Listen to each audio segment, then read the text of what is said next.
Tonight, we look at a high-profile murder case here in Jacksonville from a new angle. Good evening, and thank you for joining us at 6. I'm Anthony Austin. And I'm Jeannie Blaylock. The case of Logan Mott was all over the national news. Mott is now charged with allegedly killing his own grandmother, Kristina French.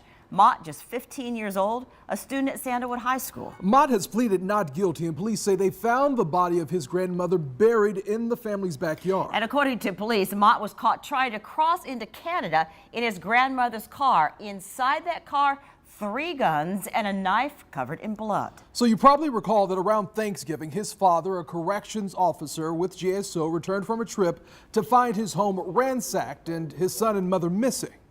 And so far, very little said about Kristina French, Logan Mott's grandmother. So who was she? Tonight, we pay respects to this murder victim in an unusual way, outside in the rain through an artist with autism.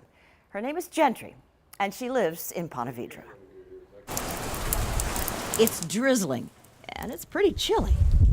But nothing stops her loop. From the pool to her paints, she likes to use really large brush strokes. And back to the pool. Gentry's mom, Amy Groeschel, tells me her daughter's paintings are in local galleries. Not because people feel sorry for her, but because they're good. Do you mind my asking how much they have sold for? Well, they're beautiful. You know, I think we've had 1 or 2 for $3,000 or more. And a big fan of Gentry's art was Kristina French. She was blown away by Gentry's talent and that, the color. French was a director at the nonprofit May Institute for people with autism and disabilities in Jacksonville.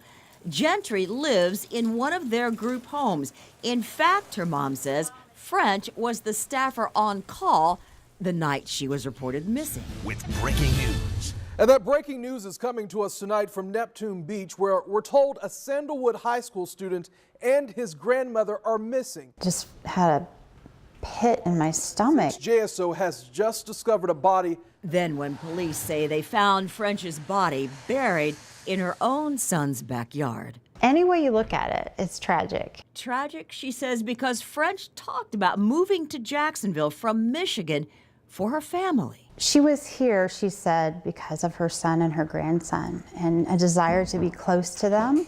And her love for Logan, her grandson, now charged as an adult in her murder. People that knew Kristina knew that she adored him. She did, and that was the word that they would use. So, adored. yes. And as for Gentry, she cannot speak with words, but she types. And she communicated that she doesn't want to talk about the death of Miss French.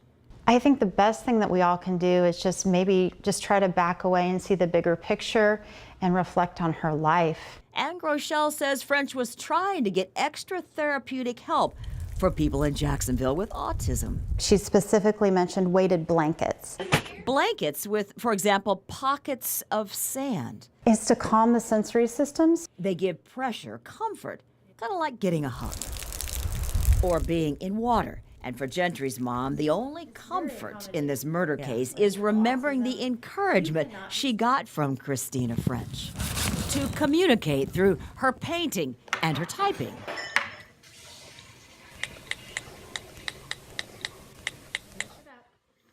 And that's the bright side, the very bright side to this awful murder. I don't think our minds will rest, but in our hearts, we can just take away, her memory. The memory of Kristina French, a champion in Jacksonville for people with autism. Groeschel says, of course, she's tried to figure out the motive in this murder case. What really happened?